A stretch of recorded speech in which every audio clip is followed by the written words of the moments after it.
നമ്മൾ നിൽക്കുന്നത് മണിക്കുട്ടൻ ചേട്ടൻ്റെ വാഴത്തോപ്പിലാണ്. ഏത്ത വാഴത്തോപ്പ്. ഇതിനകത്ത് റോബസ്റ്റയുണ്ട്. മണിക്കുട്ടൻ ചേട്ടൻ റോബസ്റ്റയുടെ കദളിയുണ്ട്. ചേട്ടനെ പറ്റി പറയുകയാണെങ്കിലേ തികഞ്ഞ ഒരു കലാകാരനാണ്. കലയും കൃഷിയും എങ്ങനെ ഒന്നിച്ച് കൊണ്ടുപോകും, അതാണ് ഈ കാണുന്ന മഹാത്ഭുതം. മണിക്കുട്ടൻ ചേട്ടൻ ഗരുഡൻ തൂക്കത്തിൻ്റെ നിരവധിയായിട്ടുള്ള ശിഷ്യഗണങ്ങളുള്ള വലിയൊരു മാസ്റ്ററാണ്, ആശാനാണ്. ഈ വരിക്കങ്ങുന്ന ദേശം എന്ന് പറയുന്നത് കലാകാരന്മാരുടെ ദേശമാണ്. കഥകളിയും ഗരുഡൻ തൂക്കത്തിൻ്റെയും ചെണ്ടമേളങ്ങളുടെയും ഒരു നാടാണ്, നമ്മുടെ ക്ഷേത്ര നഗരിയാണ് ശരിക്കും പറഞ്ഞാൽ ഈ വരിക്കങ്ങുന്ന്. അവിടുത്തെ ഏറ്റവും പ്രഗത്ഭനായിട്ടുള്ള ആ ഗരുഡൻ തൂക്ക കലാകാരൻ, അദ്ദേഹത്തിൻ്റെ വിശേഷങ്ങൾ നമുക്കൊന്ന് കേൾക്കാം. അദ്ദേഹത്തിൻ്റെ കൃഷി രീതി വാഴക്കൊല വെട്ടി അതിൻ്റെ നല്ല വിത്ത് നോക്കി നിർത്തി ഈ സെൻട്രലാണ് വാഴ നിന്ന വാഴ നിന്ന പാടം. Okay okay okay. എന്നിട്ട് അതിൻ്റെ കൊല വെട്ടിക്കഴിഞ്ഞിട്ട് അതിൻ്റെ ഇതെടുത്ത് മാറ്റിയിട്ട് നമ്മൾ ഈ ബാക്കി 3 വിത്തിന് അതേ വളമിട്ട് ചെത്തി കൂട്ടിയേക്കണതാണ്. അപ്പോൾ നമുക്ക് അതിൻ്റെ നന കുറയും. വളം ഇത് 2 വളം ചെയ്തിട്ടുള്ളൂ. ഇത് കൊലയാണ്, അടുത്ത് തന്നെ കൊലയ്ക്ക്. അപ്പോൾ 2 വളത്തിന് നമുക്ക് കൊല വരും. നനയുടെ ലാഭം, അപ്പോൾ അതിൻ്റെ കൂടെ കറണ്ട് ചാർജിൻ്റെ ലാഭം, വളത്തിൻ്റെ ലാഭം. 2 വളം ചെയ്ത് കഴിയുമ്പോൾ നമുക്ക് കൊല. ഇതിൻ്റെ ഇപ്പോൾ കൊലച്ച് ഇതേ കണ്ട കൊലയുണ്ട് അവിടെ നിൽക്കും. ഇതിപ്പോൾ ഈ കൊല ഇപ്പോൾ നനക്കണ്ടല്ലോ. അപ്പോൾ ഇത് വെച്ച് വേറെ വെച്ച് നമ്മൾ നനക്കണം. ഇത് ആ റൗണ്ട് ഇച്ചിരി വളയിട്ടിട്ട് ചെത്തിയങ്ങ് കൂട്ടും. അപ്പോൾ ഇത് കൊലച്ച് കുറേ കഴിയുമ്പോൾ അടുത്ത കൊല പോകുമ്പോൾ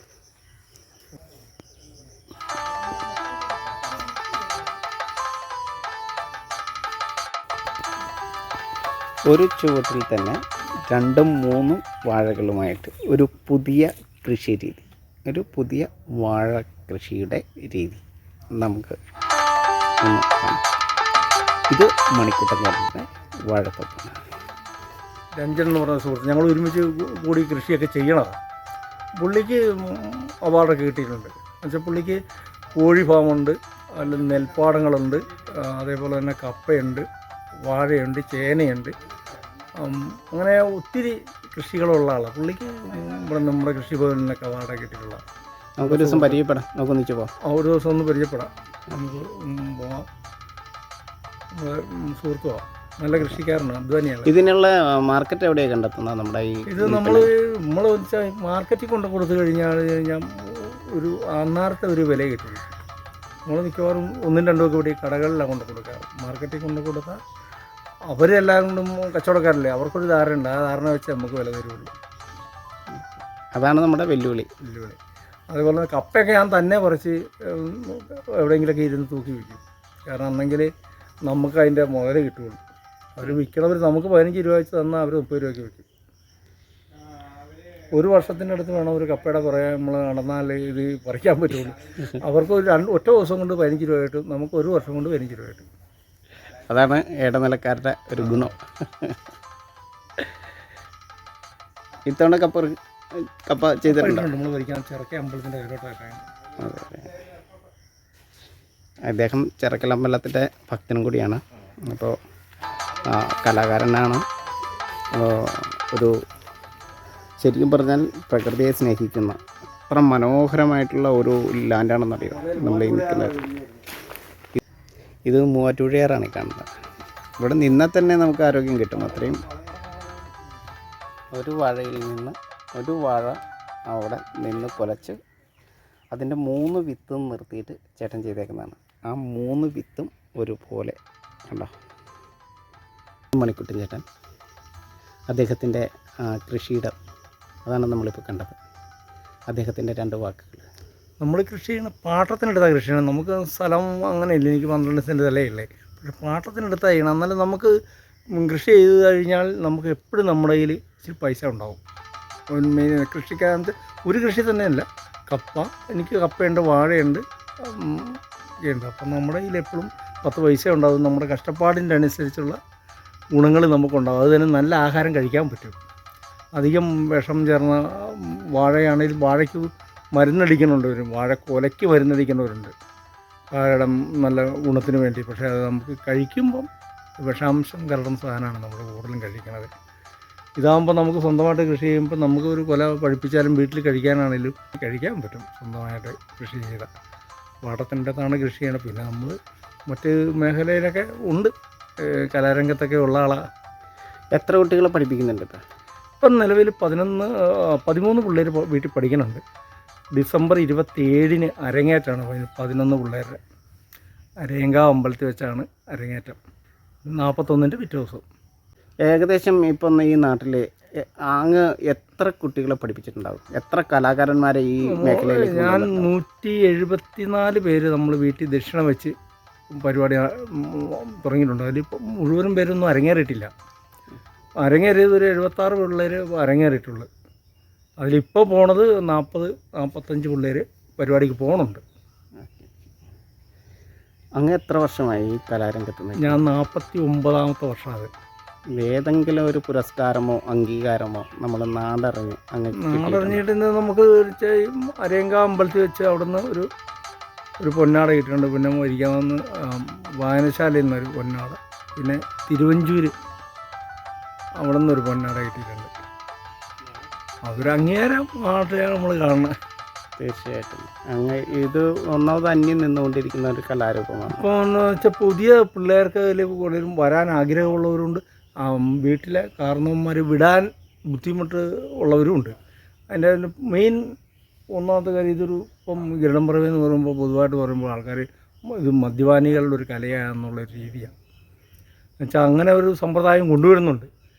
ഗരുഡംപറവ എന്ന് പറഞ്ഞാൽ വീട്ടിൽ ചെന്നാൽ 2 കഴിക്കാം, അങ്ങനത്തെ ഉദ്ദേശമുള്ളവരുണ്ട്. ഇതെല്ലാവരും കൃത്യമായിട്ട് പറയണത് എല്ലാ ഗരുഡന്മാരും അതിന് കൃത്യമായിട്ട് നോയമ്പെടുത്താൽ ഇത് ചെയ്യണം. എൻ്റെ പിള്ളേർ മാത്രമല്ല, ഈ മേഖലയുള്ള എല്ലാ പിള്ളേരും 7 ദിവസം നോയമ്പെടുത്ത അമ്പലത്തിലേക്ക് ഈ പരിപാടിക്ക് പോകണത്.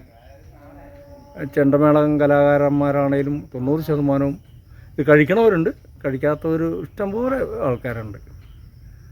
അതാണ് അതിൻ്റെ ഇതൊരു ഉപാസനാ രീതിയാണല്ലോ. അതെ, അത് കൃത്യമായിട്ട് നോയമ്പെടുത്ത് ക്ഷേത്രത്തിൽ മറ്റ് കലയായിട്ടുള്ള വ്യത്യാസം എന്താണെന്ന് വെച്ച് കഴിഞ്ഞാൽ ഈ ശരീരത്തിൽ നിന്ന് രക്തം പൊടിക്കണ ഒരേ ഒരു കലയുള്ളത് ഗരുഡംപറവ മാത്രമാണ്. മറ്റ് ക്ഷേത്രങ്ങളിൽ ഒരു അമ്പലത്തിനകത്ത് കയറി ചെയ്യണ്ട, സ്റ്റേജ് എന്നുള്ള പരിപാടിയാണ്. അവർക്ക് നോയമ്പിൻ്റെ ആവശ്യമൊന്നുമില്ല, അവർ മത്സ്യമാംസങ്ങൾക്ക് ഉപയോഗിക്കും. ഇതങ്ങനെയല്ല, ചൂണ്ട കൊളുത്തുന്നുണ്ട്, രക്തം പൊടിക്കുന്നുണ്ട്. അപ്പോൾ നമ്മുടെ ശരീരം കൃത്യമായ നോയമ്പുണ്ടെങ്കിലേ അതിന് ഗുണമുണ്ടാവുള്ളൂ. കാരണം പിള്ളേരൊക്കെ നോയമ്പെടുത്ത് കഴിയണത്. ക്യാൻസർ എന്ന് പറയുന്ന മറവ്യാധി എന്ന് പറഞ്ഞ് നമ്മൾ വ്യാകുലപ്പെടുന്ന, എന്നാണ് നമ്മുടെ ശരീരത്തിലെ ക്യാൻസർ എന്നാണ് ഡിക്ലെയർ ചെയ്യുന്നത് എന്ന് പറഞ്ഞിട്ട് വ്യാകുലപ്പെടുന്ന നമുക്ക് ഈ കൃഷി രീതി തീർച്ചയായിട്ടും ഒരു പുതുജീവൻ നൽകും. നമ്മുടെ സമൂഹത്തെ ആരോഗ്യമുള്ളതാക്കി വാർത്തെടുക്കാനായിട്ട് നമുക്ക് കഴിയും. അതുകൊണ്ടോ ഒറ്റ ചുവട്ടിൽ 4 ഒരേ ചുവട്ടിൽ ആരോഗ്യത്തോടു കൂടി 4 പേര്. സ്ഥലം ലാഭമാണ്, അതുപോലെ കാലം ലാഭമാണ്, ജലം ലാഭമാണ്, കറണ്ട് ചാർജ് ലാഭമാണ്, വളം ലാഭമാണ്.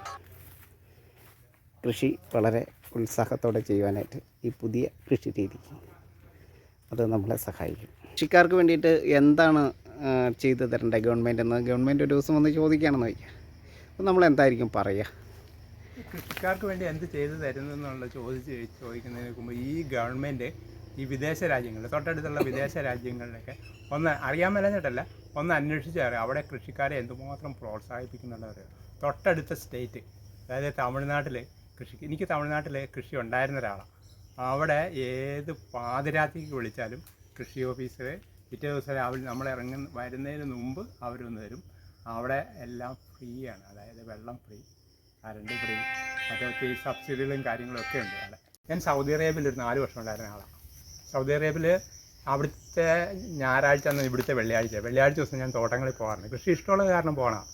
അന്നേരം അവരുമായിട്ട് സംസാരിച്ചപ്പോൾ ഈ ഗോതമ്പ് വയലിലൊക്കെ പോയി കഴിയുമ്പോൾ അവരുമായിട്ട് സംസാരിച്ചപ്പോൾ അവർ പറഞ്ഞത് അവർക്ക് 1 കിലോ ഗോതമ്പിന് കിട്ടുന്നത് 3 രൂപ, അതായത് 3 റിയാൽ. ഈ അവിടെ ഉപഭോക്താവായ നമ്മൾ ആ ഗോതമ്പ് പൊടിയായിട്ട് വാങ്ങിച്ച 50 പൈസ, 50 അലാല എന്ന രീതിയിലാണ്. ഞാനത് അന്വേഷിച്ച് കഴിഞ്ഞപ്പോഴേക്കും ഗൾഫ് മുഴുവൻ ഇതാണ്, യൂറോപ്പ് മുഴുവൻ സെയിം. യൂറോപ്പിലതെ അമേരിക്കൻ കൺട്രിയിൽ ഇത് തന്നെ. അന്നേരം അതുപോലെയാണ് അവിടെ കൃഷിയെ സഹായിക്കുന്നത്. നമ്മുടെ നാട്ടിൽ കണ്ടിട്ടുണ്ടോ, യൂറോപ്പിൽ നിന്നൊക്കെ ഇവിടെ വന്നിട്ട് പശുഫാമൊക്കെ ആൾക്കാർ തുടങ്ങും. അവിടെ ഒരു എംപ്ലോയിയേക്കാൾ കൂടുതൽ ഏൺ ചെയ്യാൻ പറ്റുന്നത് അങ്ങനെയുള്ള കൃഷികളായിരിക്കും. അതിവിടെ വരുമ്പോഴല്ലേ പ്രശ്നമാകുന്നത്. ഞാൻ തുടങ്ങി 2 വർഷം കഴിയുമ്പോൾ ഇതുപോലെ തന്നെ തിരിച്ച് എല്ലാം നിർത്തിയിട്ട് പോകുന്നു. കൃഷിയെ സംരക്ഷിക്കാതെ രക്ഷയില്ല സർക്കാർ. ഏത് സർക്കാർ വന്നാലും, നിലവിൽ ഏത് സർക്കാർ വന്നാലും കൃഷിയെ പ്രോത്സാഹിക്കണം, കൃഷിക്കാരെ അംഗീകരിക്കണം. ഇപ്പോൾ ഞാനൊരു സ്ഥലത്ത് ചെല്ലുക, അല്ലെങ്കിൽ എൻ്റെ തൊട്ടടുത്ത് മണിക്കൂറിനൊരു സ്ഥലത്ത് ചെല്ലുക, എന്താ ജോലിയെന്ന് ചോദിച്ചാൽ കൃഷിയാണെന്ന് പറഞ്ഞാൽ ഒരു പുച്ഛത്തോടുള്ള നോട്ടവും പെരുമാറ്റവും സംസാരമൊക്കെയാണ്. അതേസമയം തന്നെ തൊട്ടടുത്ത് തമിഴ്നാട്ടിൽ ചെന്ന് കഴിഞ്ഞാൽ ഇതല്ല. കൃഷിക്കാരൻ പറഞ്ഞാൽ അവിടെ അഭിമാനകരമായിട്ടാണ്. പഞ്ചാബിൽ ചെന്നാൽ പിന്നെ പറയുക വേണ്ട, അത്ര.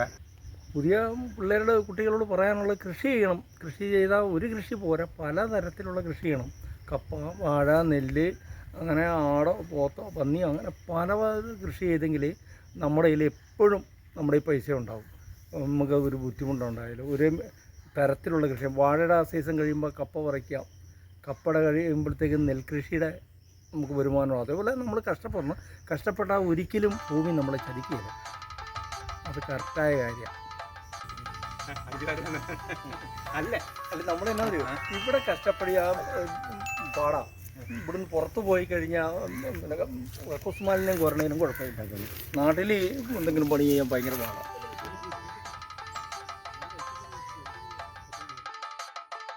This program sponsored by മൂഴിക്കരോട്.